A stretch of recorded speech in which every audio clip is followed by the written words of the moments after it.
Hello friend, project management and entrepreneurship के course के playlist में आज की वीडियो में हम डिस्कस करने वाले हैं कि फैक्टर अफेक्टिंग एंटरप्रेन्योरियल डेवलपमेंट की ऐसे कौन से फैक्टर हैं जो एंटरप्रेन्योरियल डेवलपमेंट को अफेक्ट करते हैं। उसके बाद हम देखेंगे मैकलन की थ्योरी जो कि मोटिवेशन के ऊपर आई थी।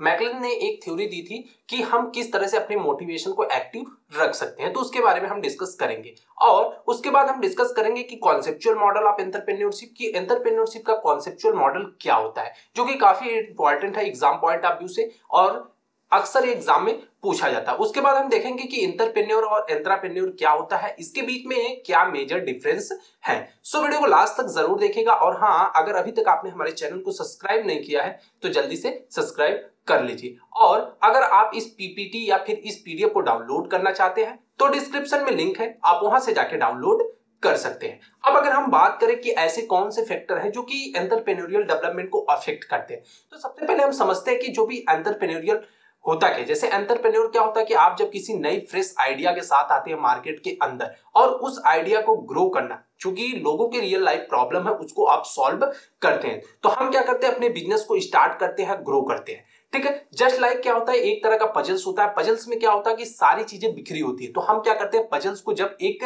राइट अरेंजिंग वे में, मतलब एक राइट वे में अरेंज करते हैं तो हमें होल पिक्चर दिखती है, तो उसी को हम एक तरह के एंटरप्रेन्योरशिप कह सकते हैं। तो अगर हम बात कर ले यहाँ पे कि ऐसे कौन कौन से फैक्टर हैं जो कि एंटरप्रेन्योरियल को डेवलपमेंट को अफेक्ट करते हैं, तो सबसे पहले हम बात कर ले इकोनॉमिक कंडीशन।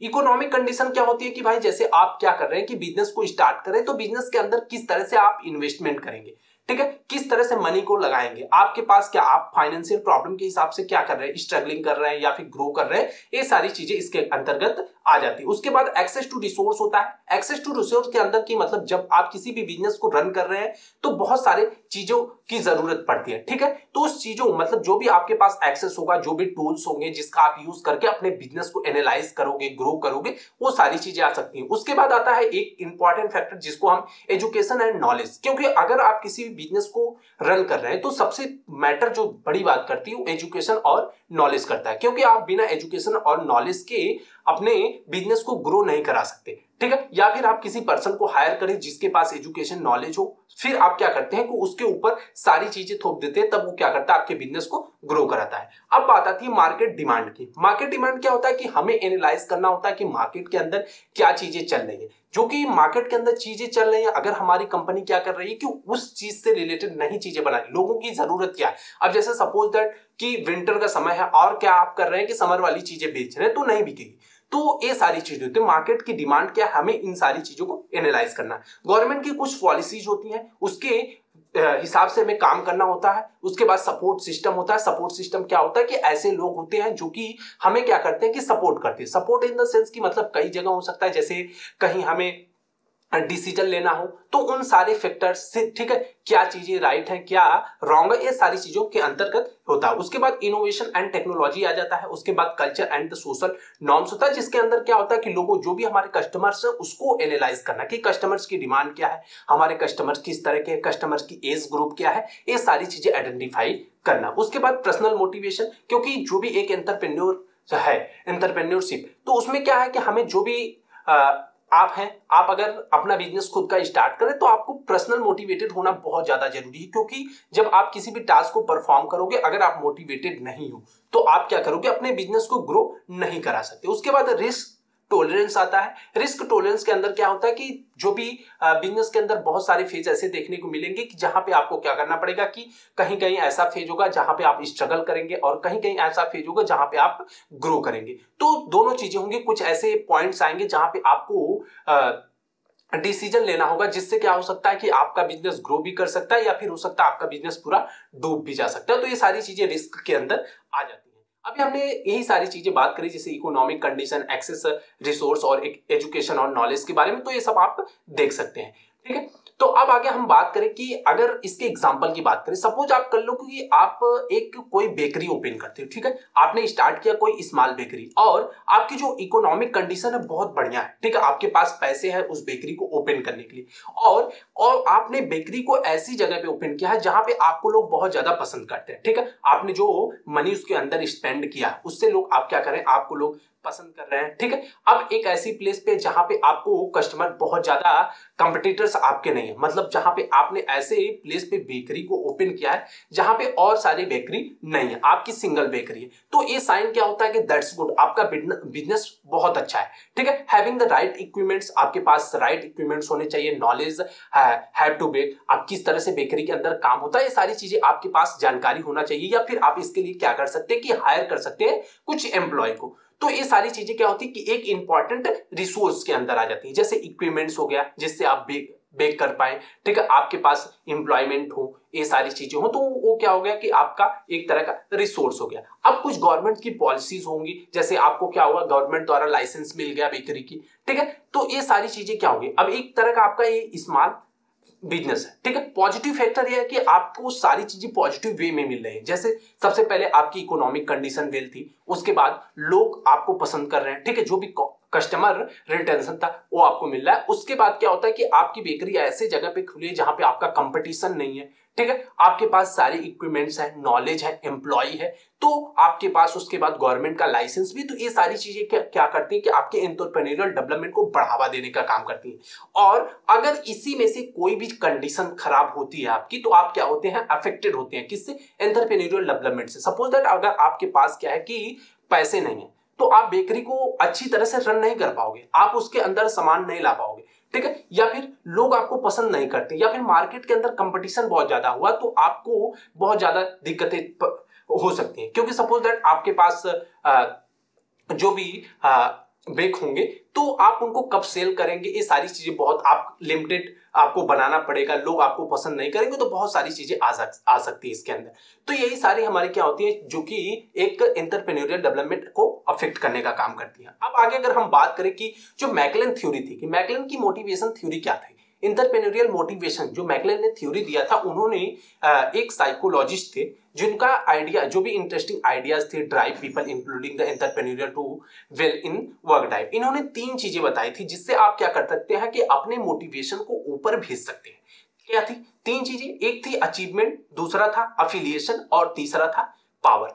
अचीवमेंट के अंदर क्या होता है कि ऐसे लोग जिनको क्या होता है कि किसी भी चीज को अचीव करने की क्षमता होती है, मतलब ऐसे लोग होते हैं जो स्ट्रांग नीड होती है, जिनकी कुछ वो अचीव कर लेंगे, नहीं उनकी लाइफ में कुछ गोल होता है कि नहीं मैं इसको करूंगा तो करूंगा, तो वो क्या करते हैं कि एक गोल को सेट करते हैं, उसके बाद उस गोल को पाने के लिए हार्ड वर्क करते हैं, ठीक है। तो उसमें क्या आ सकता है कि जैसे वो क्या करते हैं, बिल्ड करते हैं, उसके बाद ग्रो। सपोज दैट हम बात कर ले कि जैसे अगर उन्होंने क्या किया कि सेट किया हमें अपना खुद का बिजनेस करना है, खुद का बिजनेस करने के लिए वो क्या किया कि उनको एक नीड हो गई कि हमको अचीव करना है इस चीज को, ठीक है। उसके बाद उसको गोल सेट कर लिए कि हमको बिजनेस करना है, खुद का बिजनेस करना है। उसके बाद उस बिजनेस के लिए वो क्या करेंगे, हार्ड वर्क करेंगे, और हार्ड वर्क करने के बाद उस चीज को पाते हैं, उसके बाद ग्रो करते हैं सक्सेसफुली अपने बिजनेस को। दूसरे लोग क्या होते हैं कि अफिलिएशन में क्या होते हैं कि एक दूसरे से जुड़ के, मतलब वो काम को एक ग्रुप में करना चाहते हैं, लोगों के साथ रिलेशन बिल्ड करना चाहते हैं, मतलब इन द सेंस कि अगर आप कोई ऐसा पर्सन है, ठीक है, वो वर्क करना चाहता है लेकिन वो इंडिविजुअल अपनी चीज को ग्रो नहीं करना चाहता, वो चाहता है कि हम 2-3 लोग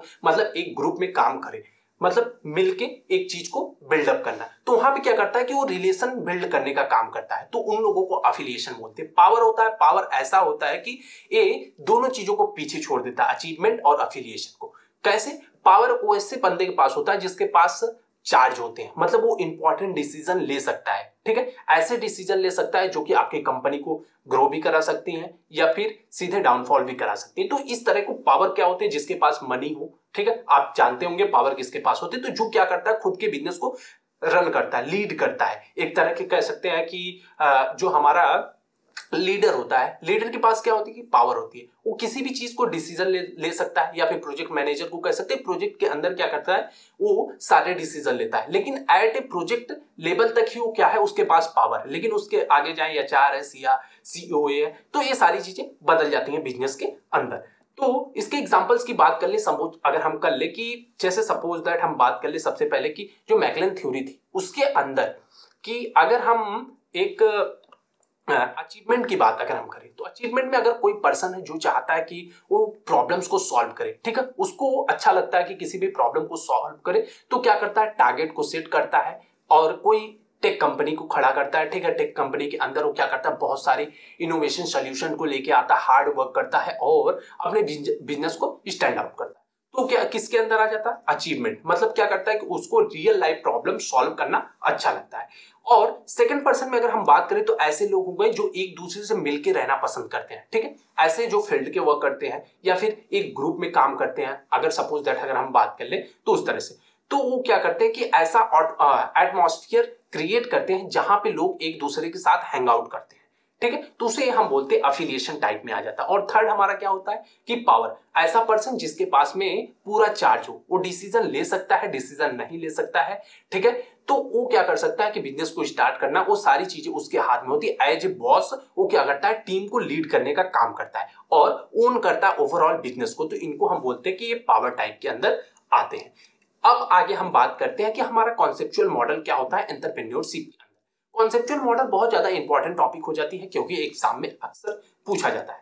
तो कॉन्सेप्चुअल मॉडल में सबसे पहले हम बात करें तो अपॉर्चुनिटी आइडेंटिफिकेशन। तो अपॉर्चुनिटी आइडेंटिफिकेशन के अंदर अगर हम बात करें तो सबसे पहले आपको एज ए एंटरप्रेन्योर अपॉर्चुनिटी को आइडेंटिफाई करना है। सपोज दैट मार्केट के अंदर क्या चल रहा है ये आपको एनालाइज करना है, लोगों की नीड क्या है इस चीज को आइडेंटिफाई करना है, क्योंकि आप उसी चीज का सोल्यूशन लेके आ सकते हैं जो कि लोगों की जरूरत है। सपोज दैट मार्केट में ऐसी कोई चीज है जिसका लोगों को सोल्यूशन है, ऐसा कोई मार्केट के अंदर एप्लीकेशन या सॉफ्टवेयर नहीं आया, तो आप क्या कर सकते हो, उस सॉफ्टवेयर को बना सकते हैं, या फिर आप क्या कर सकते हो, उस प्रॉब्लम का एक इफेक्टिव या फिर क्रिएटिव सोल्यूशन लेके आ सकते हैं जो लोगों को इंपैक्ट कर सकता है, या फिर कह सकते हैं लोगों की प्रॉब्लम कम टाइम में सॉल्व कर सकता है। ये सारी चीजें जैसे मार्केट के अंदर बहुत सारे एप्लीकेशन, बहुत सारे सॉफ्टवेयर चल रहे हैं, उसके बाद भी उसके दूसरे से दूसरे प्रोडक्ट बन रहे हैं, तो उनमें क्या होता है कि वो क्या करते हैं कि प्रॉब्लम तो सेम है लेकिन उस प्रॉब्लम को सॉल्व करने का तरीका बदल देते हैं, ठीक है, तो उसको इनोवेटिव बोलते हैं। मतलब जिससे क्या कहते हैं कि वो क्या करते हैं, नया सोल्यूशन लेके आते हैं जिससे लोगों को कम टाइम लगे। तो इसको हमें क्या करना है कि अपॉर्चुनिटी को आइडेंटिफाई करना एज ए एंटरप्रेन्योर। उसके बाद आइडिया जनरेशन होती है। आइडिया जनरेशन का मतलब होता है कि हम आइडिया को आइडेंटिफाई करें, हमारे दिमाग में आइडिया क्या है, ठीक है, लोगों की प्रॉब्लम को हमने आइडेंटिफाई किया, लोगों की प्रॉब्लम ये है, ठीक है, अब उस प्रॉब्लम को हम कैसे सॉल्व करेंगे मैटर ये करता है, क्योंकि सॉल्यूशन तो बहुत सारे हैं और वो सॉल्यूशन यूनिक होना चाहिए, उसी को हम आइडिया जनरेशन करते हैं। उसके बाद फेजिबिलिटी एनालिसिस होती है, आपके पास क्या क्या रिसोर्स है, ये सारी चीजें, ठीक है, इसके अंदर आ जाती है। बिजनेस प्लानिंग एंड स्ट्रेटेजी, हम बिजनेस को किस तरह से प्लान करेंगे, कैसे रन करेंगे, ये सारी चीजें इसके अंदर आ जाती है। रिसोर्स एक्विजिशन के अंदर आता है कि आपके पास क्या क्या रिसोर्स होंगे, क्या क्या रिसोर्स की नीड पड़ेगी आपको बिजनेस को स्टैंड आउट करने के लिए। इंप्लीमेंटेशन, सारी चीजें होने के बाद हम क्या करेंगे, उन सारी जो भी हमने बिजनेस और प्लान बनाया था उसके अकॉर्डिंग इंप्लीमेंटेशन करेंगे। उसके बाद बिजनेस के अंदर ग्रो करेंगे। फिर इनोवेशन, जैसे जैसे ग्रो करेंगे चीजों को एनालाइज हम करेंगे, ठीक है, जो भी जरूरत पड़ेगी हम उनको इनोवेट करेंगे, नए नए सोल्यूशन लेके आएंगे, अपडेट्स लेके आएंगे, मेंटेनेंस करेंगे, ये सारी चीजें होती रहती हैं। उसके बाद एडेप्शन हो गया, वैल्यू क्रिएशन। लास्ट में वैल्यू क्रिएशन में क्या होता है कि हम अपने प्रोडक्ट, अपनी सर्विस, अपने सॉफ्टवेयर की वैल्यू क्रिएट करेंगे, क्योंकि वैल्यू उसी की होती है मार्केट के अंदर। जैसे आपको ब्रांड बनाना हो, ब्रांड जैसे कुछ सिस्टम होते हैं जिसका ब्रांड है, ब्रांड का नाम सुनते हैं कि आपको आता है ट्रस्ट आता है, ठीक है, कि नहीं इसकी जो भी प्रोडक्ट होंगे, सर्विस होगी, बहुत ट्रस्टेबल है। तो आपको क्या करना है, जो भी आपकी सर्विस है, प्रोडक्ट है या सॉफ्टवेयर है, तो उसकी वैल्यू एक क्रिएट करना है मार्केट के अंदर, ठीक है, तो वैल्यू क्रिएशन ये सारी चीजें आ जाती है। जैसे अपॉर्चुनिटी आइडेंटिफिकेशन के अंदर हमने देख लिया मार्केट को आइडेंटिफाई करना, प्रॉब्लम्स को कैसे सॉल्व करना है। आइडिया जनरेशन के अंदर हो गया कि हम किस तरह से उसको सॉल्व करेंगे, क्रिएटिव आइडिया के साथ प्रोडक्ट और सर्विस को। फिजिबिलिटी एनालिसिस के अंदर हमने देख लिया कि जो भी आइडिया है उसको कॉन्सिडरिंग फैक्टर क्या है, लाइक मार्केट की डिमांड क्या है, कंपटीशन क्या है, अवेलेबल रिसोर्स क्या है, इन सारी चीजों पे हम बात कर लेते हैं। बिजनेस प्लानिंग स्ट्रेटेजी के बारे में हमने देख लिया कि जो भी सॉलिड बिजनेस प्लान होगा उसके साथ हम क्या करेंगे, आउटलाइन क्रिएट करेंगे अपने बिजनेस को रन करने के लिए। रिसोर्स एक्विजिशन के अंदर हमने देख लिया नेसेसरी रिसोर्स क्या होने वाला है, फंडिंग होने वाला है, इक्विपमेंट्स हो गया, ठीक है, स्किल्ड पर्सन हमको चाहिए स्टार्ट टू बिजनेस भाई, क्योंकि आपके पास अगर फंडिंग पैसा नहीं होगा तो आप बिजनेस स्टार्ट नहीं कर सकते हो, ठीक है, इक्विपमेंट्स होने चाहिए, जो भी जरूरी चीजें हैं आपके पास होना चाहिए, स्किल्ड पर्सन जो कि उस काम को अच्छी तरह से जानते होंगे, ऐसे पर्संस भी आपके पास होने चाहिए। तो ये सारे रिसोर्स आपको क्या करना है, गैदर करना है। उसके बाद हम क्या करते हैं, इंप्लीमेंट कर लेते हैं, ठीक है, जो भी हमने प्लान बनाया था बिजनेस के उसके अकॉर्डिंग हम क्या करते हैं, डेवलपमेंट करते हैं, प्रोडक्ट जो भी हमारी सर्विस है उसका डेवलपमेंट करते हैं। ग्रोथ की बात आती है कि बिजनेस के अंदर सक्सेसफुली हम क्या करते हैं, एक्सपेंड करते हैं, ठीक है, रीचिंग करते हैं more customers and the possible entering, ठीक है, न्यू मार्केट के अंदर हम एंटर करने का काम करते हैं। इनोवेशन के अंदर क्या हो गया, कॉन्टिन्यूसली हम क्या करते हैं, इनोवेट करते हैं, इंप्रूव करते हैं प्रोडक्ट को, अपनी सर्विस को, क्योंकि भाई अगर आप डे टू डे अपने मार्केट के अंदर अपडेट नहीं रहोगे तो आप क्या हो जाओगे, मार्केट आपको पीछे छोड़ देगी। तो इसलिए आपको क्या करना है, अपने प्रोडक्ट को, अपने सर्विस को टाइम टू टाइम क्या करना है, इनोवेट करते रहना है। अब उसके बाद आता है एडॉप्शन के अंदर जो भी फ्लेक्सिबिलिटी थी, स्ट्रेटजी थी, उसको चेंजिंग करना है, ठीक है, मार्केट की कंडीशन के हिसाब से। वैल्यू, लास्ट में वैल्यू हम क्रिएट करेंगे, जिसके बारे में हम अच्छे से देख चुके हैं। अब बात आती है कि एंटरप्रेन्योर और इंट्राप्रेन्योर क्या होता है। तो एंटरप्रेन्योर एक ऐसा कॉन्सेप्ट है जिसके अंदर अगर कोई इंडिविजुअल्स अपना खुद का बिजनेस, ठीक है, अपना खुद का बिजनेस रन करता है तो उसको हम बोलते हैं एंटरप्रेन्योर। जैसे आपने कोई अपनी खुद की कंपनी बनाई, अपना खुद का प्रोडक्ट बनाया, अपनी खुद की सर्विस बनाई, तो उसे हम बोलते हैं कि आप एंटरप्रेन्योर, ठीक है।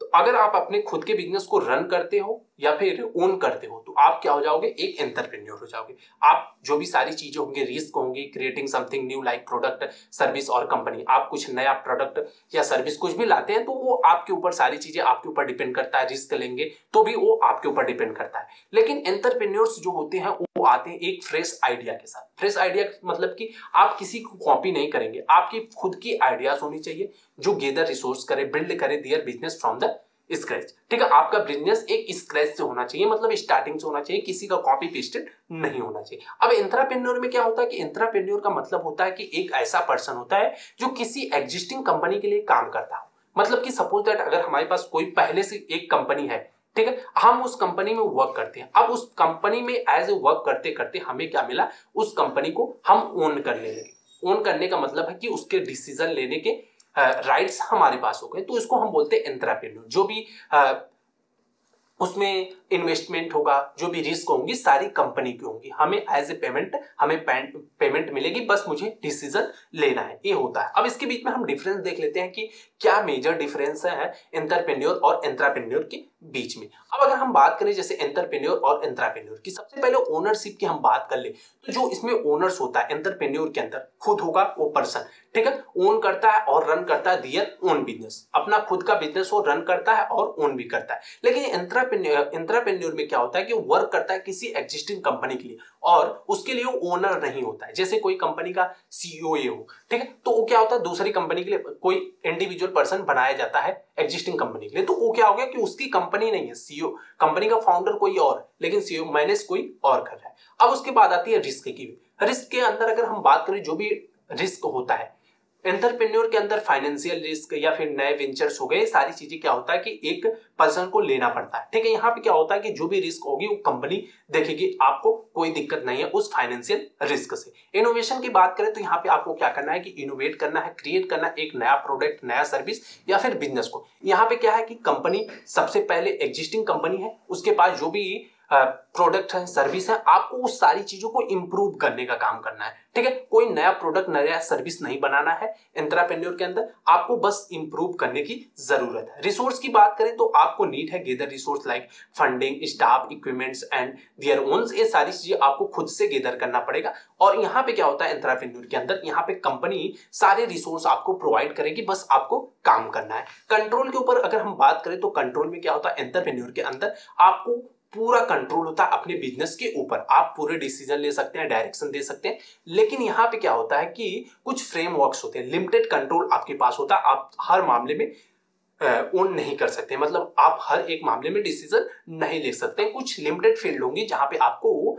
सिर्फ डिसीजन लेने की अथॉरिटी दी जाती है। उसके बाद मोटिवेशन आता है। मोटिवेशनल बात अगर करें, मोटिवेटेड बाय द पर्सन, ठीक है, आपका विजन, आपका डिजायर क्या है, आप खुद उससे मोटिवेट होंगे। और यहाँ पे क्या होता है कि डिजायर, इनोवेशन, जो भी सारी चीजें, positive impact with the company से आप सारी चीजें मिलेंगे। उसके बाद आउटकम की अगर हम बात करें, जो भी सक्सेस या फेलियर होगा कंपनी का, ठीक है, डायरेक्टली इंपैक्ट करेगा दियर ओन बिजनेस, आपके खुद के बिजनेस, आपके खुद की फाइनेंशियल सिचुएशन और भी सारी चीजें जो भी होंगी आपको खुद, मतलब एक एंटरप्रेन्योर के ऊपर, खुद के ऊपर पड़ेंगे, ठीक है। और यहाँ पे क्या होता है एंटरप्रेन्योर के अंदर क्या होता है कि सारी चीजें कंपनी डिफाइन करेगी। अगर कंपनी सक्सेस होती है तो कंपनी का फाइनेंशियल सिचुएशन अच्छा होगा, और अगर कंपनी फेल होती है तो कंपनी का बैकग्राउंड फेल होगा। आपको आपकी जो जॉब थी, ज्यादा से ज्यादा क्या हो सकता है, आपकी जॉब के ऊपर इंपैक्ट पड़ सकता है एंटरप्रेन्योर के अंदर। भाई एक कंपनी से इंपैक्ट पड़ा, दूसरी कंपनी में आप ज्वाइन कर लो, कोई दिक्कत नहीं है, ठीक है। लेकिन अब आप बात कर लेते हैं कि